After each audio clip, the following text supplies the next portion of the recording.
আমি মানু, সবাইকে আমার ভূত চতুর্দশীর মিনি ব্লগে ওয়েলকাম। এখন আমি মিনি ব্লগটা স্টার্ট করছি। এখন প্রায় 2-3 এমনি বাজে। আজ আমাদের দুপুরে খাবারে ছিল ভাত, মাটন আর 14 শাক ভাজা। আচ্ছা, তোমাদেরও বাড়িতে কি এই কালী পুজোর আগের দিন মানে ভূত চতুর্দশীর দিন 14 শাক ভাজা খেতে হয়? পর বসেছিলাম মেহেন্দি করতে। আমি না খুব একটা ভালো মেহেন্দি করতে পারি না, পারি টুকটাক। তোমরা আমায় জানিও মেহেন্দিটা কেমন হয়েছে। তারপর সন্ধে দিয়ে 14 প্রদীপ জ্বালিয়ে তুলসী তলায়, ঠাকুর ঘরে, সমস্ত জায়গায় প্রদীপ দিয়ে চলে গিয়েছিলাম ছাদে প্রদীপ দিতে। প্রদীপ দিয়ে তারপর একটু ঘুরিয়ে ঘুরিয়ে আমি দেখাচ্ছিলাম আমাদের ছাদে আমরা কেমন লাইট লাগিয়েছি। তারপর নিচে এসে দেখাচ্ছিলাম তোমাদের সিঁড়িতে যে লাইটগুলো লাগিয়েছি।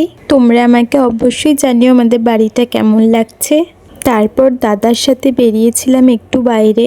আজ আর এমনি এমনি বেরোয়নি, আজকে একটু দরকার ছিল আমাদের। ক্যামেরা অন থাকলেই আমাকে ঢং করতে হবে।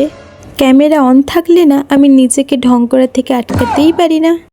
মানে কি বলবো, এখানে আমি গাড়িতে যেতে যেতেও তোমাদেরকে দেখাচ্ছি আমার মেহেন্দিটা কেমন হয়েছে, কেমন কালার এসছে। টুকটাক শপিং করে বাড়ি এসে তোমাদেরকে কিছু জিনিস দেখাচ্ছিলাম। দেখা হবে নতুন একটা মিনি ব্লগে। বাই।